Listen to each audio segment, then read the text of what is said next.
Yaw. Sinabihan mo kung kalahati mo ako, di ba? Tinanong mo ba ako kung gusto ko ba yon? O isa ka sa dahilan kung bakit ako nasa ligang to kasi sa akin nagtiwala ka na nun. Tignan mo nga naman, magtatagpo din pala tayo sa tagal ng panahon. Ito nagtulak sa akin nung tryouts, ilalaglag ko na ngayon. Lipalandia Gang! Nung nanalo ka kay Aubrey, ako yung pinakamalungkot sa lahat.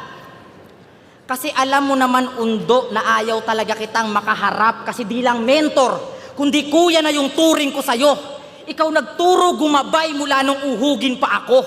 Kasi ako yung estudyante niyang tinuruan, kaya nga mas nahubog to. At dala-dala ko pa din yung mga payo mo sa akin na napulot ko. Pero ngayon, paano kita papaniwalaan kung nag-iba na ang iyong dulot, bro? Kung ikaw nga mismo, hindi mo sinusunod yang mga turo mo. Ayos ka lang, Lip. Baka may sakit ka, ha? Kasi hindi ganyan galawan mo, tila ba? Di niya pa natatanto na ang sanhi ng panghihinay pinakita yan ng amats mo, mga mali niyang dinawawasto. Kaya squating tayong tinatrato. Kaya kung ano man yung pinagdadaanan mo, yan ay mali at kasalanan niya. Oo, kasalanan mo to, boss. Minsan pa-epal ka kasi.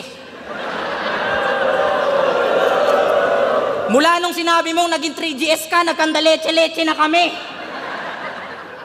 Pero mo, si Sibil, kinain ng pusa.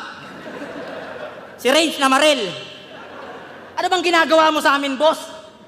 Lalong-lalo na dito kay Lipcram, kinang-ina kung sino-sino na lang pinapatos. Kasi kwento ko lang, ahon 12, nasa Batangas kami nun. Dumating ako alas 10 na ng gabi, nadatnan ko sila Boss Arik nag-iinom, pero bumalik ako sa parking kasi nakalimutan kong itupi yung kapote ko. At dun ko kayo nakita ni Luksuryang sabay pumasok sa kotse mo. Gago ka.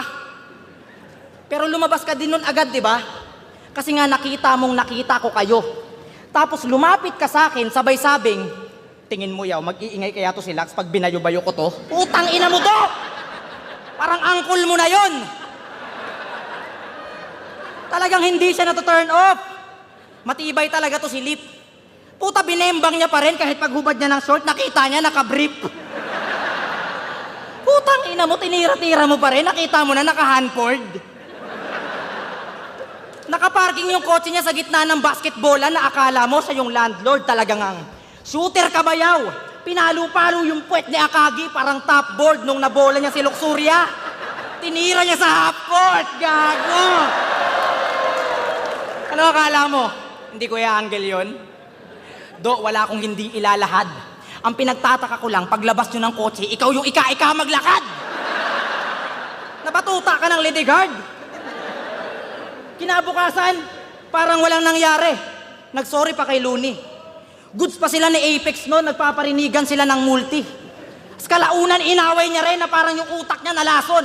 Huling laban ni Apex, kinang-ina biglang dinarag at hinamon. Ngayon, di ka nila pinapansin at mas close kami ng idol mong si Marlon. Ngayon, tatanungin kita, Lip, kung proud ka ba sa narating ko na nayon? Kaya sige! Sa ating dalawa, mas joker ka. Ako, mid-joker ba? Kaya kung puro bars ang dala mo, wag naman.